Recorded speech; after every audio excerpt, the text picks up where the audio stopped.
We are here to buy gas, Vegas Sports Bar. I tell you, I'm saying no winner. A little star. And take a woman play. Not a police at the back of our sister. Where I love Osas. Everything that is not pretty. We are very so now, thank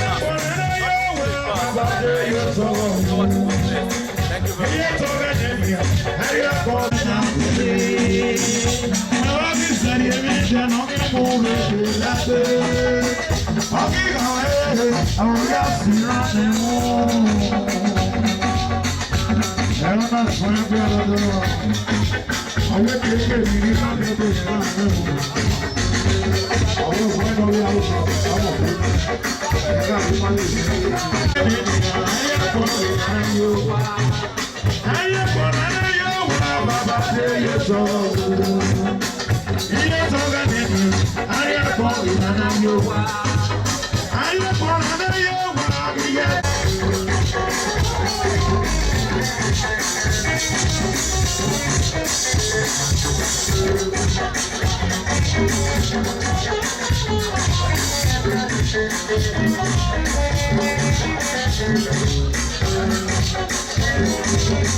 States, you've been a pillar behind printing industry. Please, can we put our hands together for Ambassador Martins, a wonderful, a great man. Also, a great pillar in the house, CEO, manager. Please, can we put our hands together for Lion Johnson. You know, people they imagine say MC Prince can't speak English. Oh yeah, do Mataki. Oh yes, yes. Oh yeah.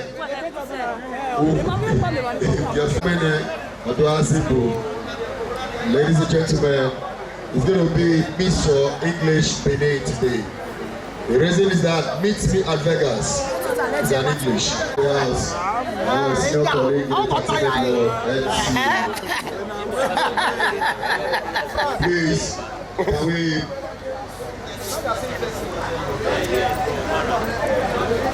Et toi? Toi. Et toi?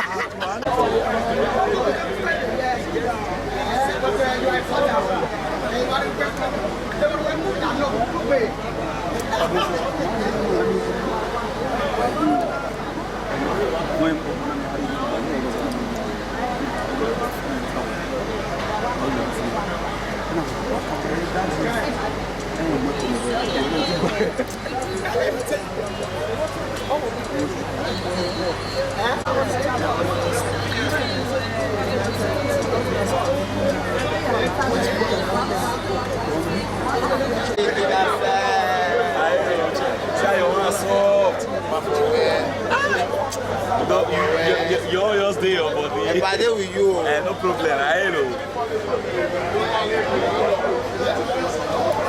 My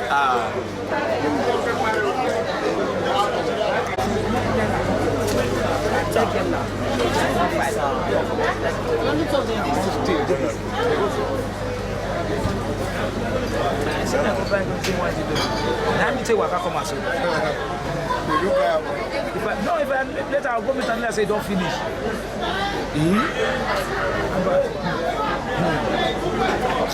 But this is one month. We are good. The show will go successful.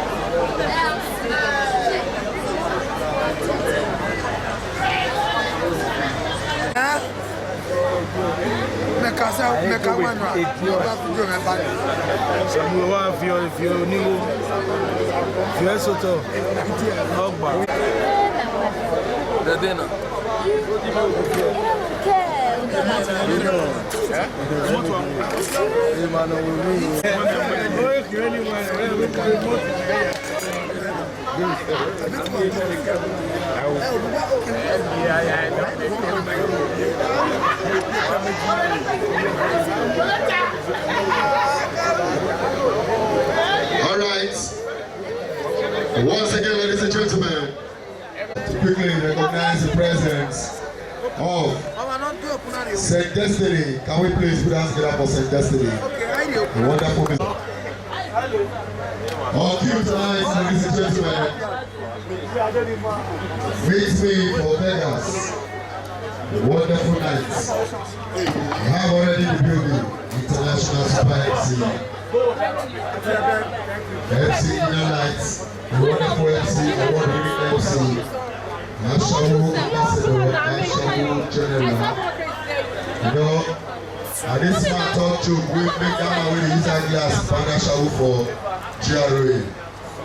There's a wonderful man, a wonderful MC, a good talk. Acknowledge your presence. Let me acknowledge all the musicians. I appreciate all of you. God bless and movers of Edo Entertainment movies. Please, your presence is highly appreciated. At this moment, ladies and gentlemen, I want to bring the international award-winning MC, comedian, where he went on the tour, the wonderful tour. Please, can we put our hands together for MC Inner Lights? CFRO MC Inner Lights.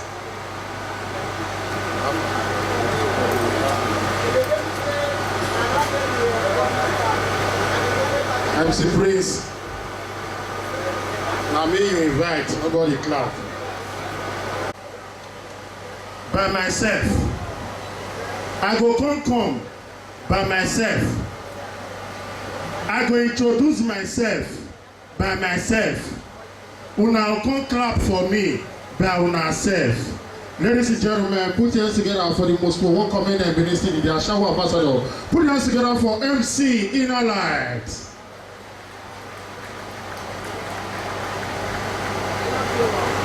Now me like the Ashawo Ambassador.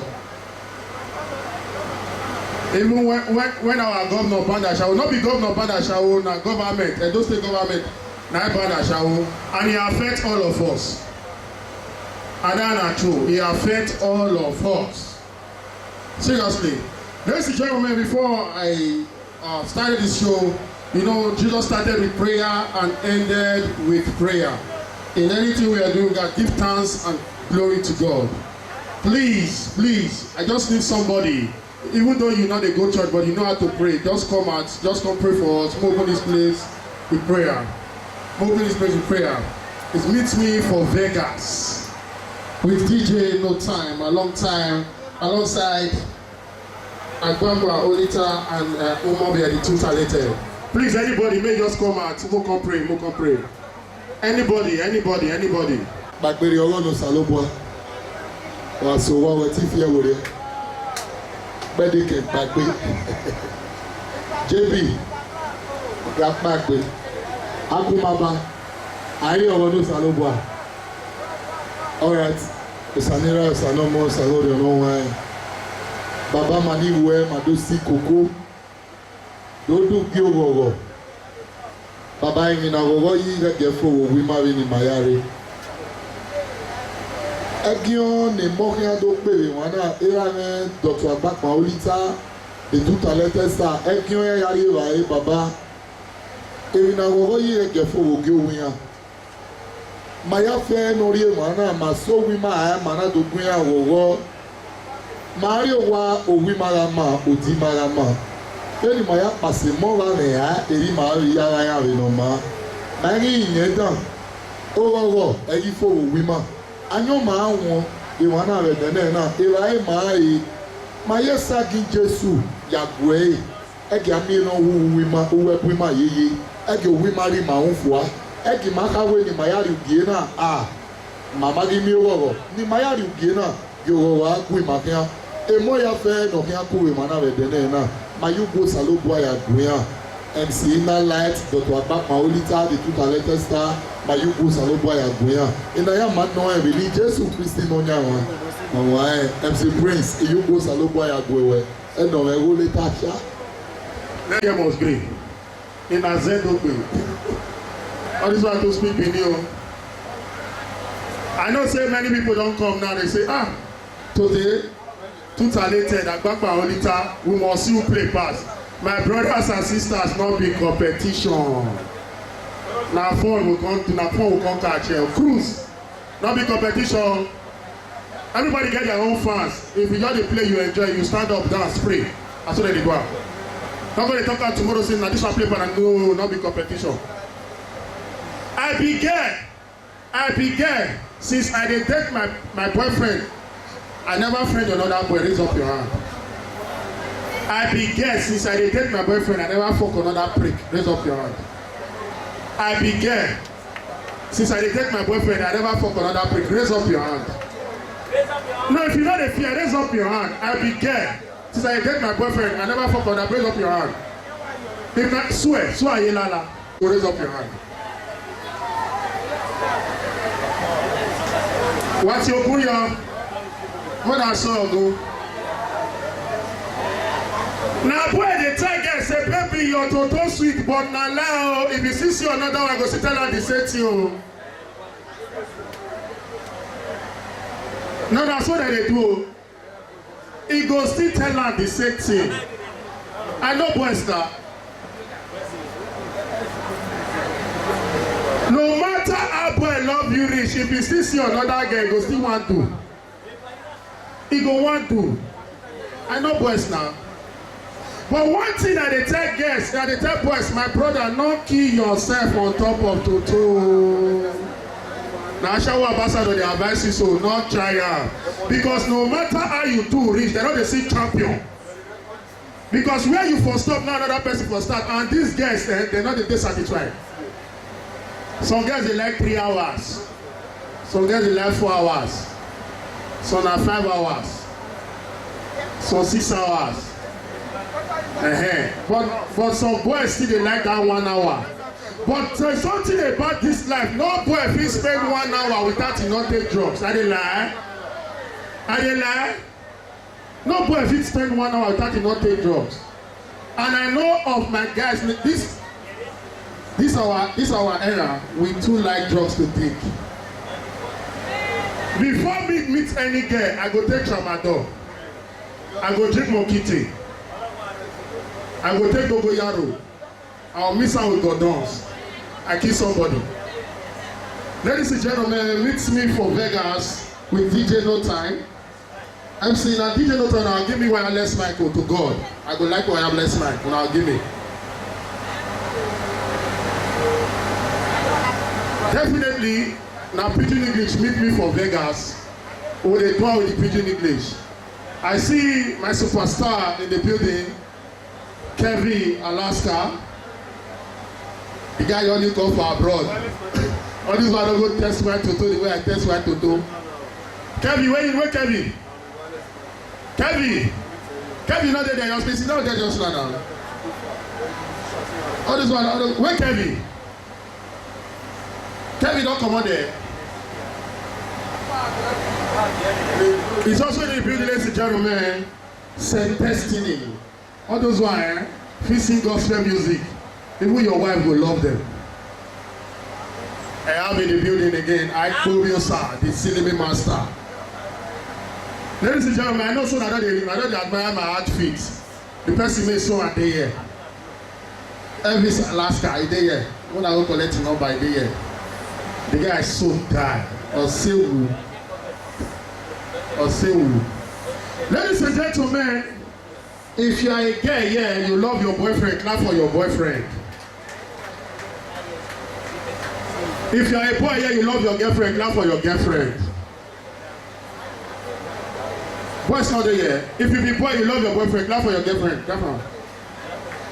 If your mother is alive, your mother is not alive, you love your mama, clap for your mama. If your father is alive, your father is not alive, you love your papa, clap for your papa. If you know God is the reason why you are alive, you want to celebrate 2023. Everything don't come past, nothing affects you, and you still be alive if you enjoy. Stand up on your feet and jam your hands together for Jesus Christ. If you see your God, sit down. If I need to give you the most high God, quickly talk to your neighbor. Say neighbor. Say neighbor. Say next year. You go see him. Anybody want to bring the Holy Ghost? This time around 10 in the fire. Anybody want to bring the Holy Ghost? Somebody shout, I must succeed. I must succeed. Jump your hands together for the King of Kings. Sit down on top of the head of your enemies. Onigo, IB. No. Now so, you know when I nice start, ever living fucking father. Bless your fucking children. Let me have this question. Between girls and boys who know book bars. Girls and boys who do that for. Boys and girls who will move bars. Girls and boys on people who smell pass. Boys and girls under here who should smell pass. Ogigba say you want bless Profosastv now. Yeah, we are bless you. Doctor, who found and say Imade, aka Ogigba, the Yahoo native doctor, Asa native doctor. Asa shop, put cup. No. Opa Asa shop. Because they don't do your birthday, oh. They do your birthday for inside show. Ogigba, why they come out there for our side? No. Profosastv. Money now that they give Profosastv. Wakwero, he get better. Ogigba. Kusa Gwero, he get better. Nene better, no matter. Ladies and gentlemen, international talented star takeover.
Mama they call you, Mama they call you, Mama they call you, Mama they call you.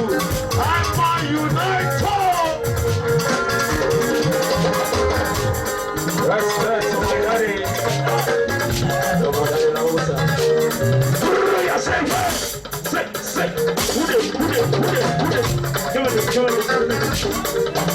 Justin.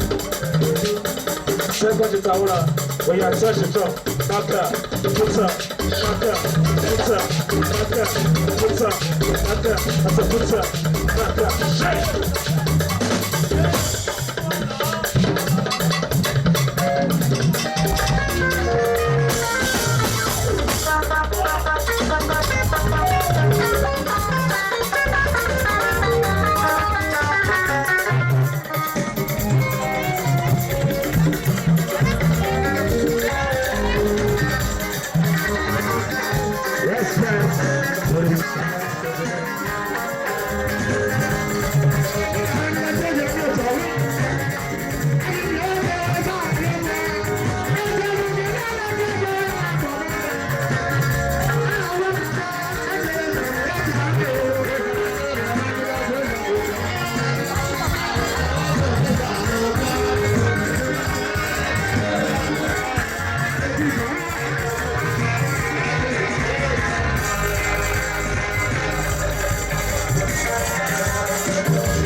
Ladies and gentlemen, make some noise for the talented. We come out together for who say who again?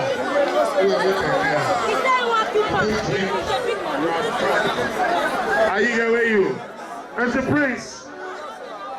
As a prince.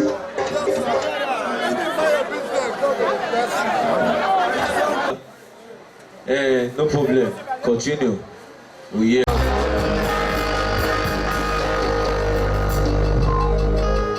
Thank you.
Ladies and gentlemen, we'll give them, oh yeah!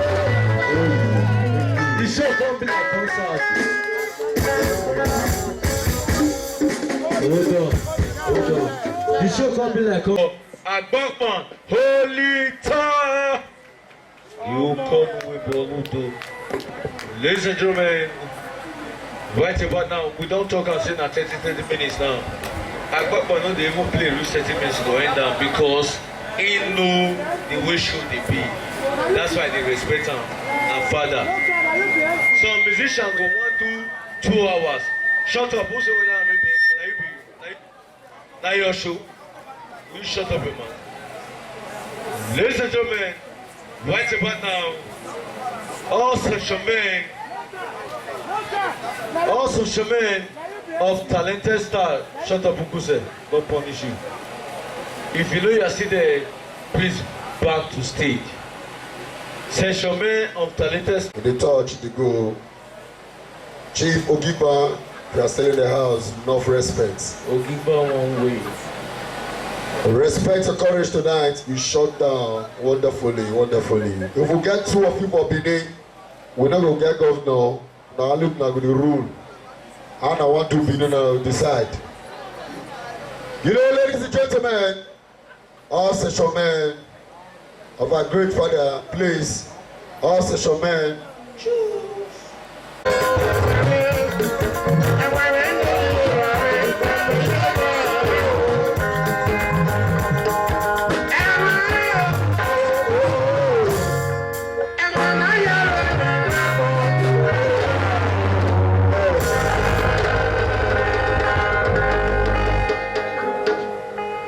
There.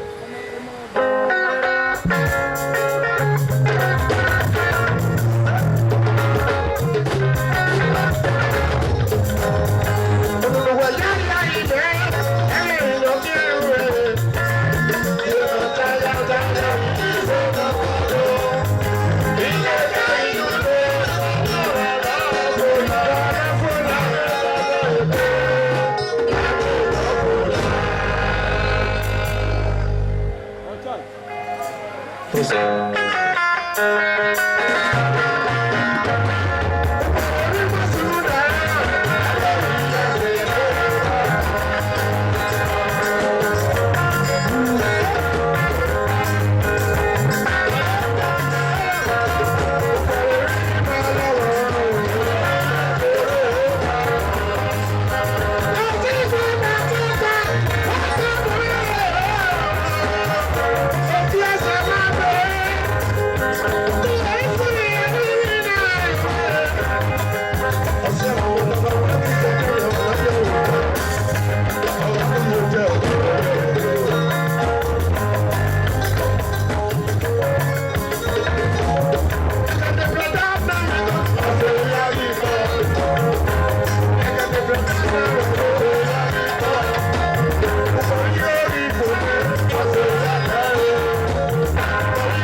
gentlemen,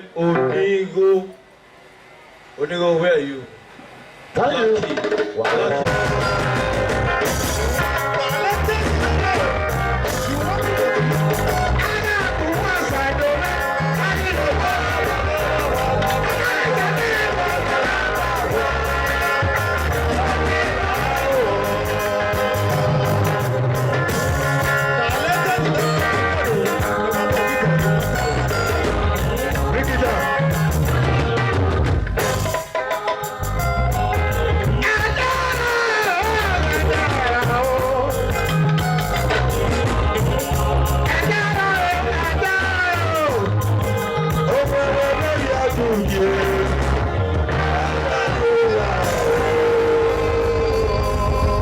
you. Thank you.